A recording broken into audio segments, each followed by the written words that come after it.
স্বাধীনতা সংগ্রামের এক চেনা পরিচিত মুখ ও লড়াকু নেতা হলেন নেতাজি সুভাষচন্দ্র বোস। বৃহস্পতিবার সুভাষচন্দ্র বসুর ১২৯তম জন্মদিন উপলক্ষে সুবোধ মল্লিক স্কয়ারে নেতাজি মূর্তিতে মাল্যদান করে শ্রদ্ধা জ্ঞাপন করেন বামফ্রন্ট চেয়ারম্যান বিমান বসু সহ বামফ্রন্টের অন্যান্য শীর্ষ নেতৃত্ব।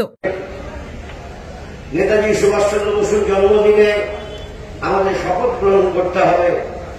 তিনি যেভাবে মানুষের ঐক্য, সংহতি, সম্প্রীতির মেলবন্ধন তৈরি করার জন্য সারা জীবন লড়াই করে গেছেন, যতদিন বেঁচে ছিলেন তাকে পাথেয় করে আমরা আমাদের দেশের মানুষের লড়াই সংগ্রামকে অগ্রসর করতে অত্যাচার, নিপীড়ন, শোষণ বঞ্চনার বিরুদ্ধে জোরদার সংগ্রাম গড়ে তোলার লক্ষ্যে পথ চলতে আমাদের ঐক্যবদ্ধ হতে হবে এবং সেই ঐক্যের ভিতকে মজবুত করার লক্ষ্যে দেশপ্রেম দিবস, দেশকে ভালোবাসার যে প্রশ্ন, দেশের মানুষকে ভালোবাসার প্রশ্ন, এই প্রশ্নকে সামনে নিয়ে আসা উচিত।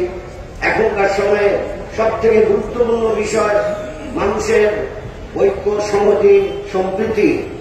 কারণ সাম্প্রদায়িক হানাহানি এবং সাম্প্রদায়িক হানাহানিকে উস্কানি দেওয়ার জন্য যে বুলডোজার রাজনীতি এই বিজেপির পক্ষ থেকে নামিয়ে আনা হয়েছে, তার বিরুদ্ধে ঐক্যবদ্ধ লড়াই সংগ্রাম করতে হবে। এই লড়াই সংগ্রামের শপথ গ্রহণ করেই আমাদের নিজেদের বিরুদ্ধ হতে হবে। এই আশা প্রকাশ করে আপনারা যারা এখানে উপস্থিত হয়েছেন, নেতাজি অনুরাগী, তাদের সবাইকে ধন্যবাদ, অভিনন্দন জানিয়ে আমি আমার কথা এখানে শেষ করছি।